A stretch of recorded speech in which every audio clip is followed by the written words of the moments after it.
For a figure that was quickly rushed and built with basically only Lego ball and socket joints, I am amazed of how awesome this figure turned out.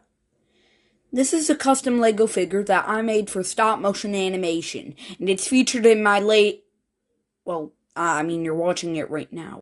Anywho, this figure is based off the one and only Loft Studios. I made him specifically out of ball and socket joints to make him based off of Mike. Here's an image of him. I don't know if that was necessary, because if you found this video, you probably watch him already, so... well... Here's a tutorial! First, you're going to want to take a ball 2x2 piece, a flat 2x1 piece, and whatever the heck this is. I think it's called a smooth inverted 2x2 piece or something like that. I don't know. Then, assemble them like this. For the body, a round 2x2 dish piece, 2 of these 2x1 socket pieces, and stack them on top of the dish. Now take another one of these pieces and put a Technic ball in it. Make another. Then put them on top, but directly opposite from the first layer. Then cover up the studs using some flat tile pieces. Now assemble the body to the head. Time for the shoulders. Take a tall 2x1 with a Technic hole in the middle of it, a flat 2x1 with a stud in the center of it, and put those together. Now take a hollow stud and put it in the middle of the piece. I don't know exactly what to call this piece, but it kind of reminds me of a microphone. You're going to want to put it in the middle of the hollow stud. Make another.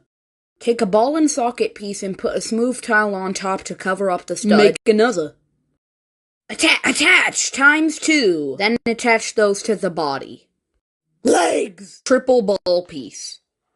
Take a ball and socket piece with the studs flattened out on top. You'll need 4 of these. Note, 2 of the 4 pieces are going to be different from the rest. You're going to want to have 2 socket pieces instead of just 1 ball and socket. Now take a ball piece with the studs flattened out and put any tall 2x1 piece underneath for the foot. Make another. Take one of each ball and socket parts and attach it to the foot to make a leg.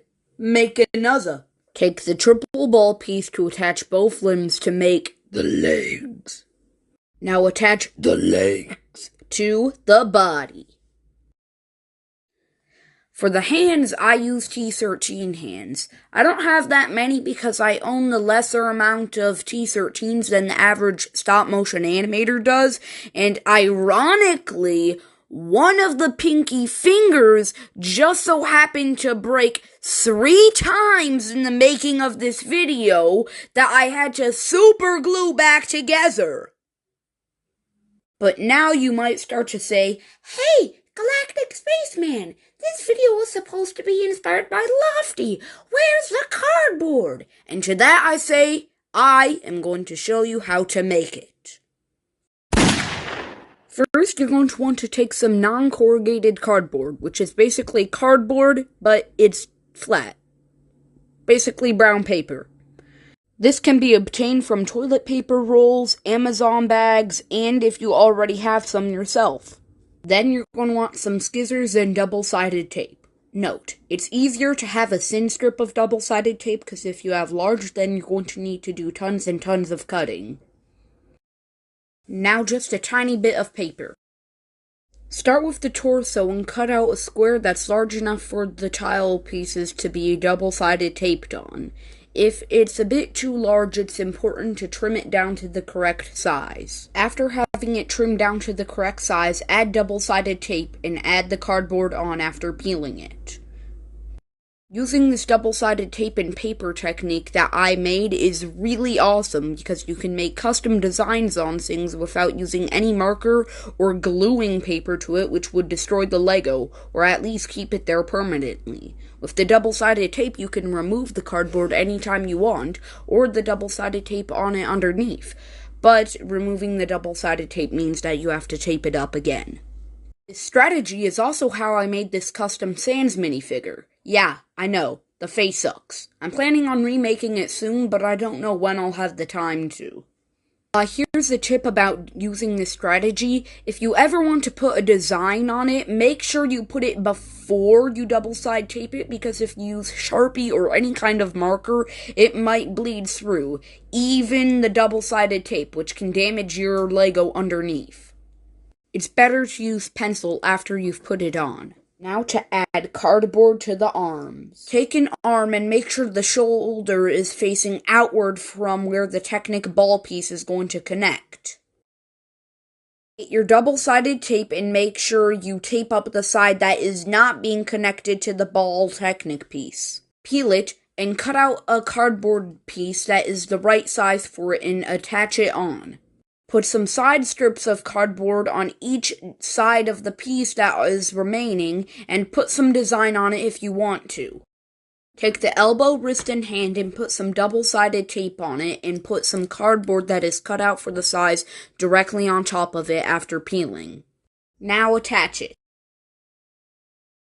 Make another. Attach the arms to the body. Legs! Get your double-sided tape and coat it all over each segment of the leg, and then put the cardboard on top. Do this to the foot and cut out all of the excess cardboard. Make another, and donezo! It's very simple. For the head, you can just use sticky tack and some paper with whatever pattern or face you want on it. And then maybe make a couple of those for replacement animation. And yet again, I know, the face sucks. So I'm planning on remaking it soon.